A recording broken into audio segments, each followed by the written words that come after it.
E aí, seus capitalistas malvadões?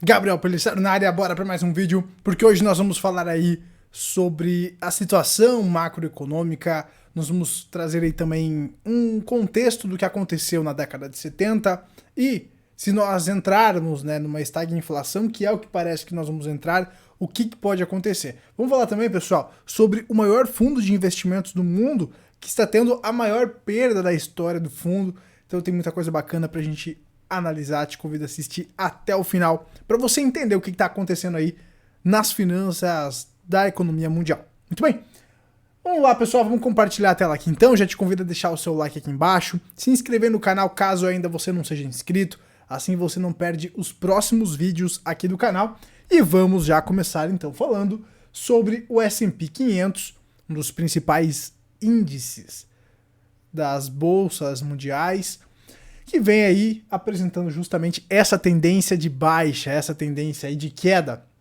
O que nós estamos observando, seus capitalistas? Nós estamos observando um movimento corretivo, certo? Ao que parece aqui, esse movimento foi um respiro que está buscando justamente aqui a média de 56, que está servindo agora como resistência desse movimento. Vamos observar como é que o mercado vai reagir amanhã, segunda-feira, certo? Mas, ao que tudo indica para mim, esses respiros que vem acontecendo são apenas respiros de curto prazo para dar aí continuidade à tendência, certo, pessoal? E aí, claro, o mercado, então, de dezembro de 2021 para cá, vem entregando apenas lágrimas aí aos investidores, E um grande fundo, a BlackRock, já está aí tendo prejuízos, Mas lembre-se, a galera fala, BlackRock é dono do mundo, os caras que comandam o mundo. Calma, não é bem assim, porque o dinheiro não é da BlackRock. O dinheiro é de quem investiu com a BlackRock. Então você pode ir lá e comprar um fundo deles, Então o dinheiro, na verdade, não é da BlackRock. O dinheiro é dos investidores. Então quando a BlackRock tem um prejuízo, não é bem quem está gerindo esse dinheiro que está tendo um prejuízo.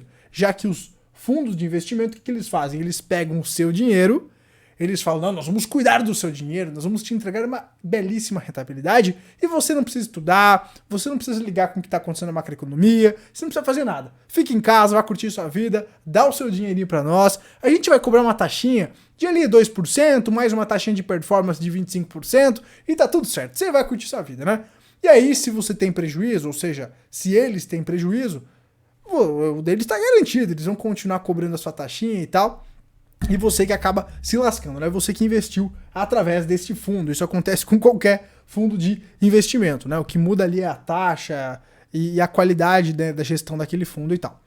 Então, como a BlackRock perdeu 1,7 trilhão em 6 meses, pessoal, então é uma queda aí considerável. E aí, a maior gestora de ativos do mundo foi a primeira empresa a bater aí a marca de 10 trilhões de dólares em ativos sob gestão. No entanto, quanto mais alto, maior o tombo. Este ano, a BlackRock bateu outro recorde. A maior quantia perdida por uma única empresa durante um período de 6 meses. No primeiro semestre deste ano, foi aí então uma perda de 1,7 trilhões de dólares. Gente, é trilhões de dólares. Então é 1,7 trilhões de dólares dos clientes, Que é o que eu estava falando para vocês.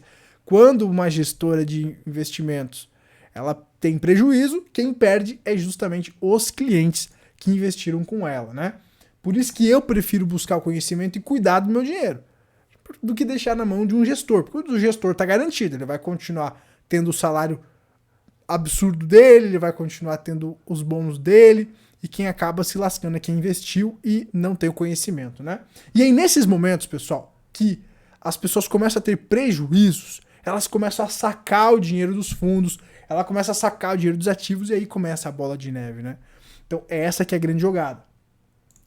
E aí, pessoal, isso também está acontecendo no mercado de criptomoedas, Então, nós estamos vendo aí as bolsas de ações aí de maneira geral corrigindo, os ativos de renda variável de maneira geral corrigindo, como nós já estamos antecipando aí desde 2021 que poderia acontecer. E agora, pessoal, o mercado de criptomoedas está me preocupando por questões aí de solvência, tá? Os bancos, pessoal, eles têm problemas de solvência. E o mercado de criptomoedas também. Qual que é a grande sacada, pessoal? Hoje, a gente vinha, por exemplo, em 2008, a gente viu lá o Lehman Brothers ter problemas, certo? Então aí surgiu o Bitcoin. Aí esse mercado de criptomoedas se desenvolveu e hoje é um mercado aí bilionário, né, trilionário. A grande jogada, pessoal, é que algumas empresas de criptomoedas, elas estão aí passando por problemas. Por isso que a gente fala, né? O Bitcoin ele só vai ser seu quando ele está na sua carteira. Se a corretora tiver problemas, você pode ter problemas lá com o seu Bitcoin, tá? Então, mais uma empresa de investimento interrompeu os saques em seu fundo de criptomoedas, né? Então, em seu fundo de criptomoedas, pessoal. A Skybridge Capital anunciou que a empresa suspendeu os saques de um de seus fundos de criptomoedas. No comunicado foi anunciado que os processos de saque foram suspensos até que seja alcançado capital suficiente no fundo de criptomoedas da empresa em questão. O CEO da empresa também confirmou que sentiu a necessidade de fazer uma declaração por causa dos rumores, né? E aí, claro, né, pessoal, quando começam esses rumores, aí vira a bola de neve que eu tava falando anteriormente. O mercado começa a cair, as pessoas já começam a ficar meio... acho que azedou, né? Comprei no topo, me lasquei, não estudei sobre ciclos, me lasquei, né?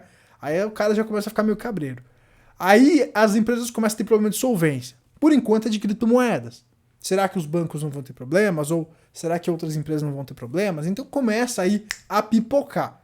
Então está começando a pipocar os problemas, né? Quem sabe aí, uma hora aparece o tal do cisne negro que falta para o mercado dar um mergulho aí para dar aquela limpada nos excessos que é tão necessário, né? E é claro, para chegarmos à fase de complacência, à fase de depressão do ciclo, que aí vai ser a melhor fase de comprar. Ah, Gabriel, você é tão pessimista. Não, gente. Eu não sou pessimista, eu sou o cara mais otimista. Porque eu sei que vai cair e eu tô animado e tô me preparando para comprar mais barato. Então eu vejo que esse movimento que está para acontecer é uma grande oportunidade que acontece de décadas em décadas. E quem não está se preparando, quem não está de olho nisso, vai perder uma grande oportunidade, né? E vai demorar muito para se repetir na minha visão. Muito bem, vamos seguindo aqui então. Então aqui a gente está vendo, pessoal, justamente esse efeito cascata que pode acontecer. Por enquanto eu acredito que está só começando, mas aí as pessoas começam a ficar com medo, elas começam a sacar, e aí, por exemplo, a BlackRock, a galera começa a sacar os fundos dos fundos da BlackRock. E aí a BlackRock tem que vender mais ativos, aí começa a corrigir, né? Por isso que a tendência ela começa a ser de baixa, porque cada vez mais os ursos vão ganhando espaço até que ocorre uma reversão e aí os touros ganham força nessa briga novamente, beleza? A Coinbase, pessoal, uma grande exchange aí, uma grande corretora, né, de criptomoedas, diz que preocupações com solvência é um reflexo de controles de risco insuficientes, né? Então, essas empresinhas, pessoal, que estão tendo problema de solvência agora, exchange e tudo mais, com certeza elas vão aí servir como boi de piranha, né? Para a questão da regulamentação aí das criptomoedas. Com certeza esse mercado aí vai ser ainda regulado, né? Ainda mais se nesse ciclo de queda começar e o mercado a ter problemas. Então, a questão da solvência, pessoal, é justamente quando as pessoas começam a sacar os fundos, né? Isso acontece nos fundos de investimento tradicionais, nas exchanges, nos bancos. Se todo mundo ir lá no bancão e começar a sacar o dinheiro, vai faltar dinheiro, não vai ter dinheiro para todo mundo, né? Então, esse problema de solvência acontece no mercado de criptomoedas, acontece no mercado tradicional, acontece no mercado bancário, então a gente vai ficar de olho nisso, tá bom?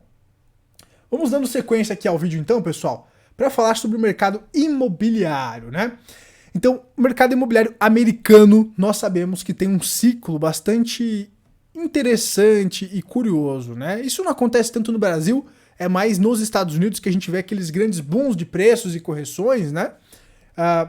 Porque é claro, né? O mercado valoriza, chega um momento que os imóveis lá valorizam tanto que às vezes as pessoas não conseguem comprar. E aí o imóvel começa a corrigir novamente o valor e a hipoteca lá acaba ficando até inviável de você pagar, né? Porque se o imóvel começa a perder valor, por que você vai pagar um imóvel que está se depreciando, né? Por que você vai pagar mais caro naquele imóvel? Aí você entrega o imóvel e aí começa o problema, né?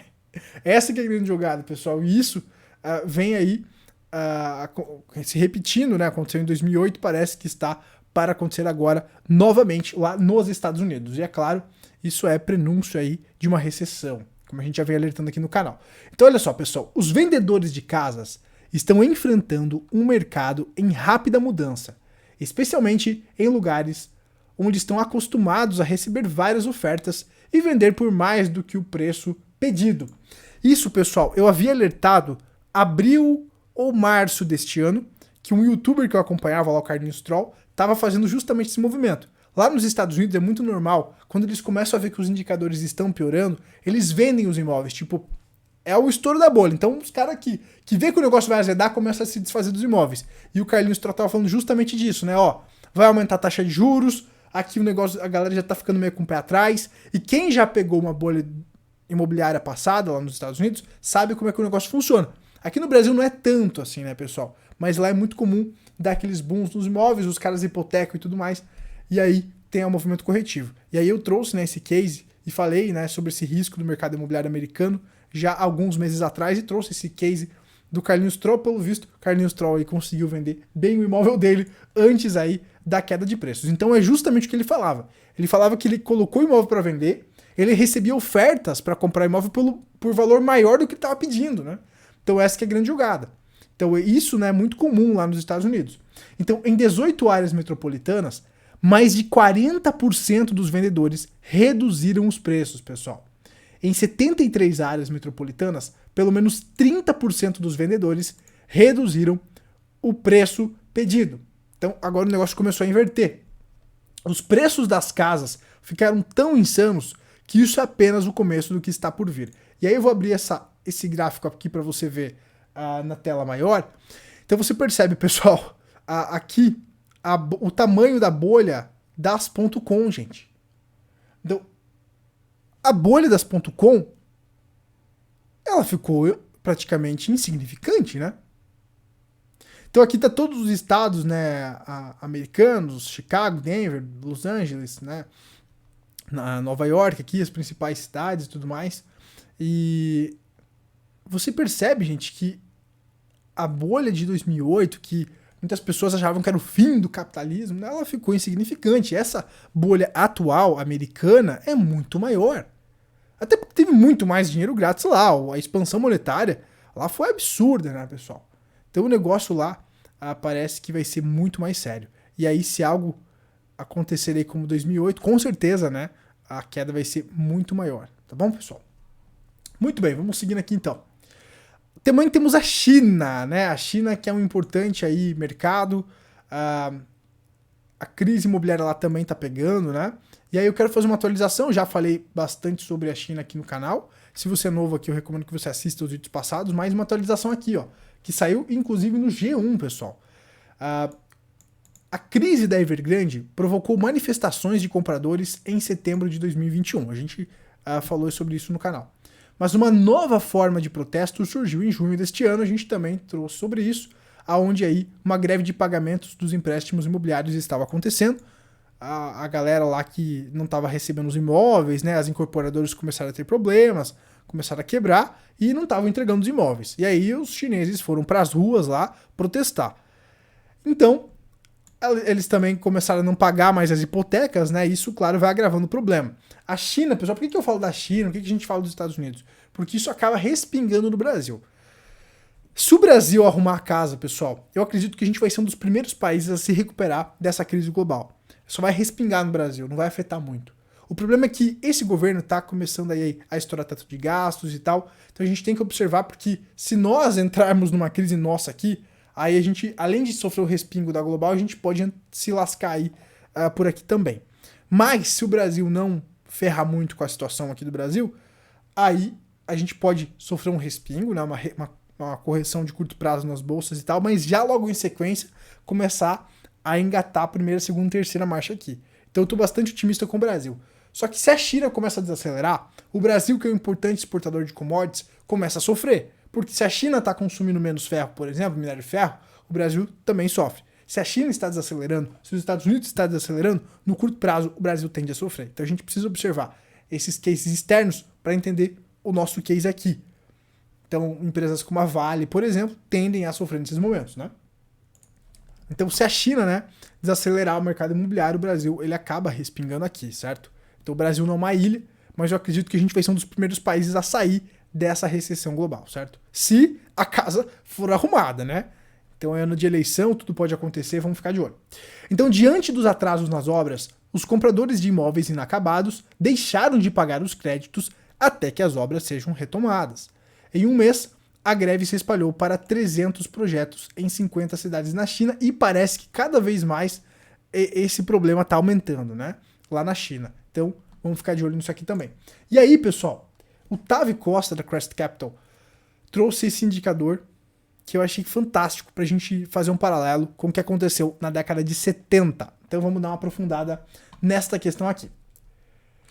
Então, o Tavi fala aqui, para recordar o que ocorreu durante a recessão inflacionária de 1973, que então foi preciso um declínio de 48% no mercado de ações para que a inflação iniciasse uma queda que durou 2 anos, certo?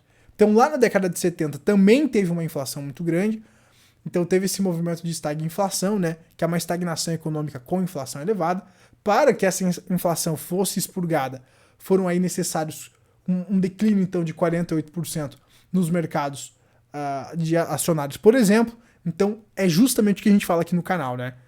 A correção é o expurgo dos excessos que vai combater essa inflação, tá? Não tem jeito. Mas não se esqueça, né, que a inflação voltou a disparar logo depois em 1977. Então, o governo segurou no primeiro momento e daí teve uma segunda onda inflacionária, certo? Então, este é um regime inflacionário e o Fed está encurralado. Então, aqui, pelo comentário do Tavi, ele acredita que a gente pode, né, ver algo parecido com o que aconteceu na década de 70 e nós teremos 2 ondas inflacionárias. Na primeira onda, gente, a grande jogada, eu até fiz um post lá no meu Instagram, nos stories, né? Já passou 24 horas, quem não segue no Instagram acaba perdendo esses posts que eu faço lá. Mas para dar uma recapitulada aqui. A grande jogada, pessoal, é que na década de 70 ocorreu então essa estagflação, que teve duas ondas ali. Por que acontece essas 2 ondas, né? A primeira onda, então, é aquela que a gente está vivendo agora. Então o governo vai subir taxa de juros, vai cortar os estímulos, a inflação vai arrefecer, o mercado vai corrigir. E aí o governo o que vai fazer? Ele vai lá e vai começar a estimular de volta a economia. Só que se você não tratar bem a inflação ali, ela pode voltar a pegar se você estimular. Esse que é o grande problema, né? Por isso que o Fed ele acaba que está encurralado. E aí como é que nós vamos nos proteger disso? Aí que entra você dominar os ciclos, aí que você entra e investir, né? Você vai ter que investir, você vai ter que tomar risco, você vai ter que fazer o que precisa ser feito para você não ser uma vítima dessa inflação, dessa contração. Então, num primeiro momento, você precisa sobreviver. Nesse primeiro momento, eu acredito que metais, eu acredito que a renda variável de maneira geral vai corrigir. Quando que ativos como imóveis, quando que ativos como ouro, quando que ativos reais vão se valorizar? Eu acredito que vai ser na segunda onda inflacionária, que aí eles vão dar um boom. Então, num primeiro momento, as coisas tendem a corrigir, a inflação arrefece, começa o governo a estimular, e aí é nessa segunda onda inflacionária que esses ativos começam a se valorizar. Então, nesse primeiro momento agora, eu acredito que é o momento de você ficar mais defensivo, né? E aí eu mostro o que eu estou fazendo para os membros do canal. Você quer ver o que eu estou fazendo aí para me proteger desta primeira onda? Vira membro aí do canal. Inclusive, está tendo post aqui para membros que saiu agora há pouco. Postei aí para quem é membro nível 2 ou acima. Vai ter acesso aí a este post onde eu estou trazendo alguns indicadores em tempo real. Estou fazendo uns posts lá extras, além do que eu mostro o que eu estou fazendo. Então, se você quer ver lá, vira membro aí, beleza? Lembrando que não é recomendação de investimento, eu apenas mostro o que eu estou fazendo com base na minha leitura do ciclo. Então tem aí conteúdos exclusivos para quem é membro.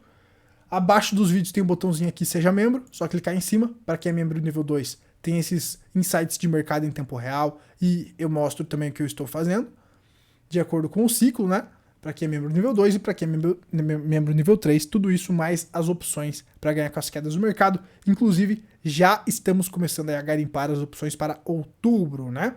Para setembro já tem aí uns contratinhos, mas já estou olhando para outubro, certo? E aí, claro, quando eu achar oportunidades, eu vou postar ali para os membros nível 3. Beleza, pessoal? As opções de put, que é o garimpo, é para quem quer ganhar com as quedas do mercado, se você acredita num crash de mercado. Então, pessoal, o cenário é esse, né?